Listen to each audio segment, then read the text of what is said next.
Fala galera do primeiro ano, como que vocês estão? Espero que vocês estejam todos bem na medida do possível, né? Então, para a aula de hoje nós vamos estudar a deriva dos continentes ou deriva continental, que é uma teoria que nós vamos ver aqui agora, e uma outra teoria que é a tectônica de placas, tá? Esse slide que eu estou mostrando para vocês eu peguei no SlideShare, que é uma base de professores que existe na internet onde a gente troca material, tá? E aí, esse material aqui é da professora Isabel Lopes, tá? Que eu vou estar usando com vocês, ok? Então vamos para a aula. Gente, existe uma teoria chamada teoria da deriva continental. Essa teoria, ela foi desenvolvida por esse cara que está aparecendo aí na tela para vocês, o Alfred Wenig, tá? Ele é um geofísico alemão que ele viveu entre 1880, até 1930. E em 1912 ele ficou meio encucado com algumas coisas que ele começou a reparar, principalmente na hora de analisar mapas, tá? Por conta disso, dessa observação dele, surgiu na cabeça dele várias dúvidas se realmente os continentes eles sempre foram da forma que eles são hoje, ou seja, se eles sempre tiveram o formato que eles possuem hoje. Nós já sabemos que isso não é verdade, que na verdade os continentes, quando eles surgiram, eles eram todos unidos e na verdade tínhamos um super mega continente chamado Pangeia. E quem desenvolveu essa teoria foi esse cara aí, tá? O Alfred Wenig. No entanto, a dúvida que nós temos é como ele conseguiu provar isso? Como que ele chegou a essa ideia de comprovação do surgimento da Pangeia e que os continentes não tinham o formato que eles possuem hoje? É o que nós vamos ver agora, tá? Gente, antes de existir América, Europa, Ásia, Oceania, África e Antártida, os continentes tinham esse formato aqui, tá? Na verdade, nós vimos lá em coluna geológica que nós já passamos por 4 eras geológicas. A pré-cambriana, que surgiu há 4 bilhões e 500 milhões de anos atrás. Nesse momento, não existiam o quê? Não existia nenhum continente. A Terra era como se fosse uma bola de fogo, as temperaturas eram muito elevadas e isso não propiciava a solidificação das rochas para que houvesse a formação dos continentes, tá? No entanto, com o passar de cerca de 4 bilhões de anos, ocorreu um processo de glaciação e após esse processo de glaciação nós chegamos em uma outra era geológica, chamada Era Paleozoica. Nessa Era Paleozoica surgiram os continentes dessa forma que você está vendo aqui através do cursor do mouse. A Pangeia, tá? Aqui está Pangaia porque está em inglês, tá? Mas é Pangeia em língua portuguesa. E nesse momento que nós tínhamos apenas a Pangeia aqui, ou seja, quando todos os continentes eram unidos, nós tínhamos apenas um oceano aqui chamado Pantalassa. Isso tudo há mais ou menos 500 milhões de anos atrás, tá? Quando chegamos na Era Paleozoica. Aí, o que foi acontecendo? Ao longo do tempo, a Pangeia surgiu, como eu já falei para vocês, na Era Pré-Cambriana, no período Permiano. Com o passar do tempo, havendo novas glaciações, surgiram outras eras geológicas, tá? A outra era geológica que surge após o surgimento da Era Paleozoica é a Era Mesozoica, tá? E nessa Era Mesozoica, a Pangeia, lá no período Triássico dessa era, ela foi dividida em 2 supercontinentes, a Laurásia e a Gondwana. A Laurásia abarcava todos os países que hoje estão no hemisfério norte e a Gondwana abarcava todos os países que hoje estão no hemisfério sul. Dentro da mesma era mesozoica, nós mudamos de período, chegamos aqui no período Jurássico, que é mais recente se comparado ao período Triássico, e você observa que já vai havendo aqui a formação mais próxima dos continentes que nós temos hoje. Ainda na era mesozoica, lá no período Cretáceo, os continentes se separam mais ainda e nós temos um formato muito mais próximo do atual, até que nós chegamos na era que nós estamos vivendo hoje, ou seja, ocorre mais uma glaciação, ocorre um resfriamento no nosso planeta e nós chegamos aqui na formação presente dos continentes com os 6 continentes atuais, Tá? Então, a Pangeia, ou seja, a teoria da deriva continental, é uma teoria que realmente ela é comprovada cientificamente. Agora nós vamos ver quais evidências levaram Wernicke a desenvolver essa teoria. Tá? Primeiro, evidências morfológicas.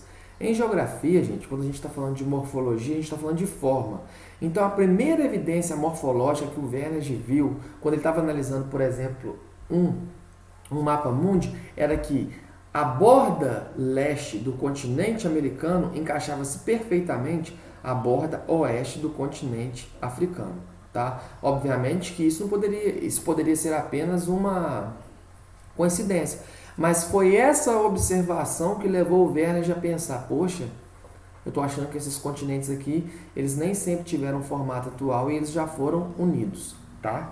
Então, isso aí é uma das evidências, a evidência morfológica. Quando ele observou isso, ele levou para os superiores lá na universidade onde ele trabalhava, na Alemanha, só que os professores que estavam acima do nível dele dentro da universidade, eles falaram, olha, eu concordo com você, talvez não seja apenas uma coincidência, mas essa evidência ela é muito pouca para comprovar uma teoria de que os continentes foram unidos. Eu preciso que você me traga uma experiência empírica.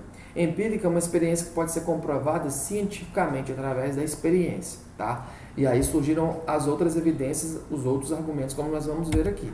Olha, os argumentos geológicos. Wernicke foi financiado para que ele pudesse desenvolver essa teoria e comprovar que realmente os continentes foram unidos.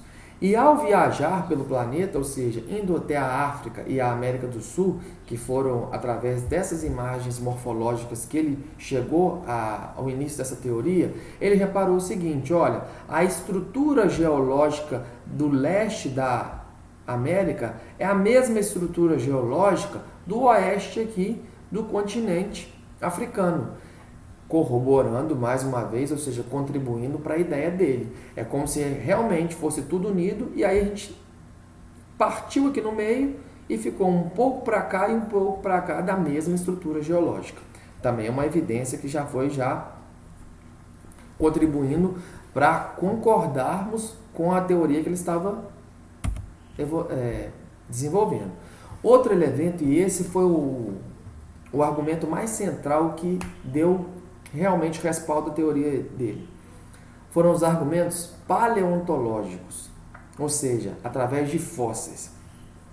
Existem espécies que na conjuntura atual a qual nós vivemos, elas são endêmicas de um local. Uma espécie endêmica, ela é o contrário de uma espécie cosmopolita. A espécie endêmica é aquela que ela é restrita a um local, que eu não encontro ela na natureza em outra área, não ser aquela. Por exemplo, girafa. A girafa é uma espécie endêmica da África. Existe girafa, por exemplo, na Oceania? Não existe. Vamos pegar agora um animal da nossa fauna, a ema, por exemplo. A ema ela é restrita à América do Sul. A ema, para quem não sabe, é a segunda maior ave do planeta, perdendo apenas para o avestruz. É como se fosse um primo menor do avestruz. Avestruz, ema. Você concorda comigo que se você vier fazer uma expedição paleontológica aqui na América do Sul e você achar que centenas de milhares de fósseis de girafa não é uma coisa estranha? Porque esses animais eles não estão presentes na natureza aqui da América do Sul, como encontramos eles aqui? Da mesma forma que se você observar fósseis de emas ou de outros animais, como por exemplo de onça pintada, lá na África, não é estranho? Então, esse argumento paleontológico que ele utilizou é isso. Ele passou a encontrar fósseis animais, não só animais, fósseis vegetais também, de espécies que são de um continente em outro continente, que de acordo com a teoria dele, eles estavam unidos. E aí esse foi o argumento mais forte e que levou à comprovação mesmo específica de que realmente os continentes eram unidos, tá? Ok? Outro evento aqui, uma questão paleoclimática, tá? Ele conseguiu comprovar que houveram glaciações em áreas onde hoje é impossível ter esse nível de resfriamento. Então, por exemplo, ele conseguiu provar que na América do Sul e no sul daqui do continente africano, a parte centro-sul, ocorreram glaciações. E essas glaciações, de acordo com os estudos climáticos, elas só poderiam ocorrer se tivesse uma ligação com áreas que são mais frias. E essa ligação é comprovada aqui através dessa ligação mesmo que existe entre a América do Sul e a África aqui na Antártida à época, tá? Então, gente, a teoria da deriva continental é isso. É uma teoria que vem comprovar para a gente que os continentes nem sempre tiveram o formato atual que eles tiveram hoje, tá? Que no início era um megacontinente, a Pangeia, que surgiu lá na era Paleozoica. A partir que nós chegamos na era Mesozoica, esses continentes foram afastando, até que se formaram dois supercontinentes, Laurásia e Gondwana, e depois na era Cenozoica os continentes passam a ter o formato atual que eles possuem hoje, tá? Lembrando também que essa teoria explica que esse movimento, essa separação continental, ela ainda persiste, tá? E nós temos mais ou menos um afastamento dos continentes aí de 7 centímetros por ano, o que evidencia que provavelmente nós vamos ter mais uma ligação dos continentes num futuro muito distante, tá? Lembrando que tudo que tem a ver com geologia, nós levamos em consideração o tempo geológico e não o tempo histórico. O tempo geológico é o tempo medido em milhões de anos. O tempo histórico, que é o tempo do homem, é o tempo de centenas, por exemplo, de semanas, de dias, de anos, de centenas de anos, de milhares de anos. Quando chega numa questão já de milhões, nós estamos no tempo geológico, ok? Então, para que ocorresse a formação atual dos continentes, nós levamos em consideração o tempo geológico. Agora, gente, na época, muitas pessoas não acreditaram na teoria do Vénus, tá? Ela foi uma teoria póstuma, ou seja, uma teoria que ela realmente teve valor e foi aceita pela comunidade científica após a morte dele, tá? Por quê? Porque ele conseguiu ter todos aqueles argumentos ali que eu estava te falando, mas ele não conseguiu o mais importante, que era comprovar por que os continentes se movimentavam, tá? Na época, ele falava que poderia ser por conta do movimento de rotação da Terra ou da força das marés, mas hoje nós já sabemos que não é por conta disso, tá? E por que nós sabemos que não é por conta disso? Porque em 1950, com estudos mais avançados, graças à tecnologia que foi sendo desenvolvida, surgiu a teoria da tectônica de placas. E a teoria da tectônica de placas é uma teoria que vai explicar por que ocorre essa movimentação das placas, que leva à existência de vulcanismos e terremotos, e essa mesma movimentação das placas, ou seja, o mesmo motivo que leva as placas a se movimentarem, é o mesmo motivo que leva aos continentes se movimentarem. Ou seja, a teoria de Vénus explicou o porquê de tudo, comprovou que realmente os continentes eles não tinham o formato que eles possuem hoje, no entanto, ele não conseguiu comprovar por que eles se movimentavam. Já a teoria da tectônica de placas vai provar isso para a gente. A teoria da tectônica de placas, ela conseguiu provar para a sociedade que as placas se movimentam e, consequentemente, os continentes também, por conta de uma força que ocorre aqui no manto, tá? Chamada corrente de convecção, que nós já vimos em sala de aula. Só para lembrar aqui que nós temos o manto superior e o manto inferior. No manto inferior, que está mais próximo do núcleo, as temperaturas elas são mais elevadas, o ar é mais quente. O ar sendo mais quente, ele é um ar mais leve, então ele sobe, tá? E ele chega aqui no manto superior. Quando ele chega no manto superior, o ar fica mais frio, porque o manto superior está mais próximo da superfície. E aí o ar ficando mais frio, ele fica um ar mais pesado. Aí ele vem e desce novamente. E nisso, ó, ar quente sobe, ar frio desce, vai fazendo uma corrente aqui em formato circular, como se fosse um ventilador. E são essas correntes de convecção que movimentam tanto as placas quanto os continentes, tá? E aí, gente, nós chegamos agora na questão das placas tectônicas, ou seja, o porquê que as placas se movimentam nós já sabemos, é através das correntes de convecção. Agora é importante que vocês entendam que as placas se movimentam através de 3 tipos de movimento, tá? Quais são esses 3 tipos de movimento? Nós temos esse movimento aqui, ó, tá vendo que as setinhas estão se encontrando? Tanto aqui, são movimentos que a gente chama de movimentos convectivos. As placas vão se encontrar, tá? Esse movimento ele só ocorre dentro dos continentes, ou seja, de bordas continentais de placas, ou então quando nós temos uma placa oceânica encontrando com uma placa continental, tá? E aí é o seguinte, quando nós temos uma placa oceânica encontrando com uma placa continental, nós temos um movimento de convergência chamado subducção. Ó, a placa oceânica ela é mais pesada, ela vem por baixo e ela empurra para cima a placa continental. Esse movimento é um movimento convergente de subducção. Ó. Já esse movimento aqui, ó, é convergência sim. As placas se encontram só de frente, tá? Aqui onde nós temos os movimentos de convergência. Vamos olhar aqui no mapa, ó. Borda continental com borda continental, tá? Nós temos aqui, ó, borda continental com borda oceânica, tá? Então esse movimento das placas fazerem assim, ó, uma em frente à outra, um movimento convergente, tá? O movimento convergente, aliás, todos os três tipos de movimento que nós vamos ver aqui, eles geram a formação de terremotos e vulcanismo. Isso aí é uma característica comum aos três tipos de movimento. Só que além de formarem terremotos e vulcanismo, cada tipo de movimento de placa gera um fenômeno diferenciado também. Então, o movimento convergente de placa, ou seja, esse que as placas se encontram de frente, além de gerarem terremotos e vulcanismos, eles vão gerar também a formação de montanha, os dobramentos modernos, tá? Então, só existem montanhas, só existem dobramentos modernos onde nós temos o encontro de placas. Portanto, quando você ouve uma música aí, quando fala as montanhas de Minas, isso não existe. Não existe montanha no Brasil, porque o Brasil, se você observar aqui, ó, ele está aqui mais ou menos, ele está no centro da placa sul-americana. Ele não está próximo ao encontro, ou então também não sobre o encontro de uma placa próxima a outra, tá? Então no Brasil não existem montanhas.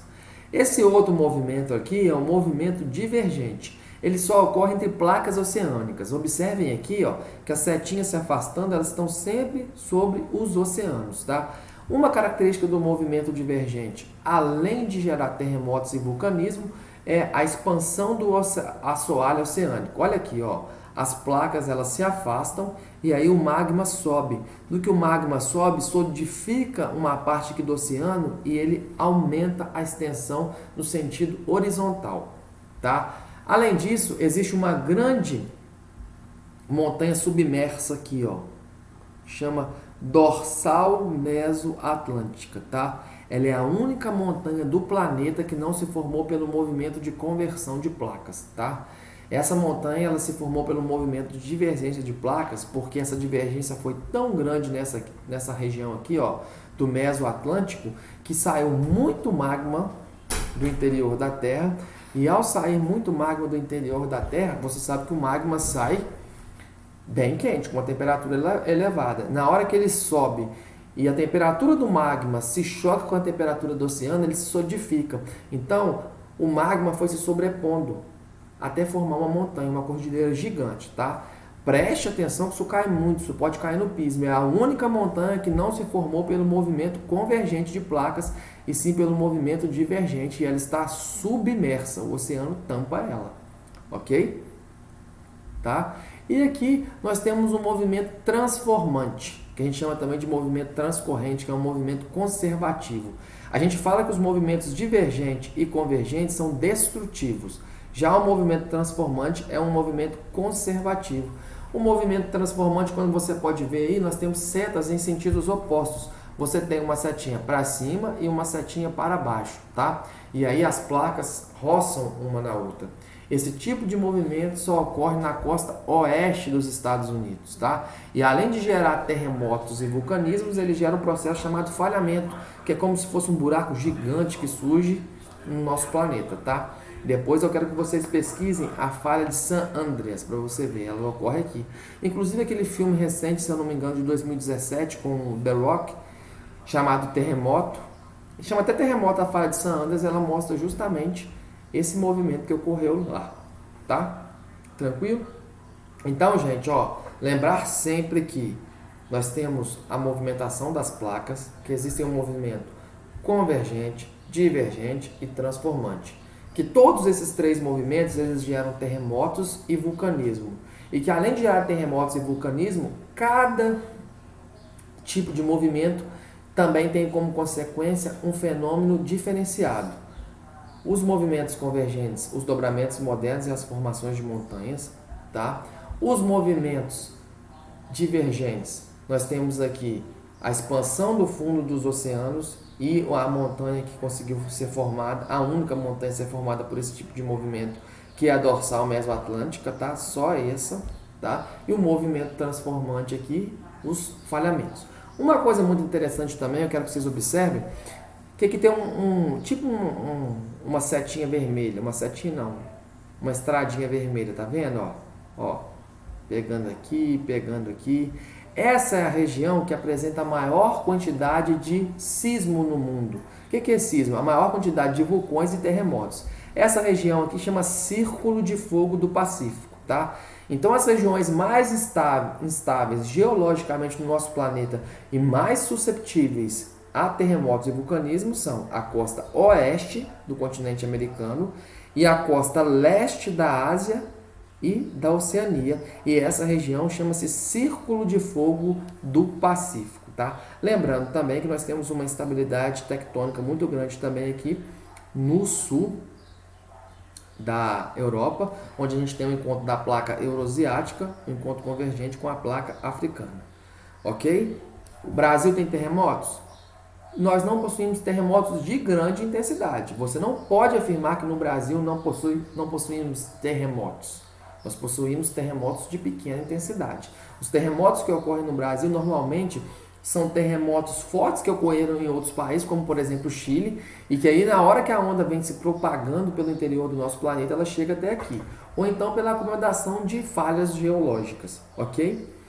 Uma outra coisa interessante para finalizar a nossa aula é você saber que existem duas escalas que medem as consequências e a intensidade de um terremoto, tá?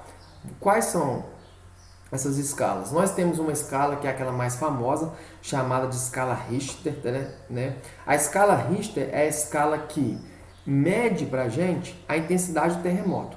Vai de 1 a 9. Quanto mais próximo do 9, mais forte o terremoto, e quanto mais próximo do 1, menos forte esse terremoto, mais fraco vai ser, tá? No Brasil, o terremoto mais forte que já ocorreu foi 5,6 graus na escala Richter, tá? Terremotos que podem ocasionar muitos danos, normalmente eles ultrapassam o número 6 nessa escala, tá? E nós temos também uma escala que é a escala de Mercalli, que vai de 1 a 12 e que ela mede o nível de destruição do terremoto. São escalas que elas têm uma ligação muito forte, porque quanto maior o número na escala Richter, consequentemente vai ser maior o número na escala de Mercalli, porque se maior o número na escala Richter, maior a intensidade do terremoto e consequentemente maior vai ser os estragos. Portanto, na escala Richter, na escala de Mercalli, vai ter um número mais próximo do 12. Tranquilo? Então a nossa aula de hoje vai ficando por aqui. Se você tiver alguma dúvida, você já sabe onde me encontrar, ok? Bons estudos aí!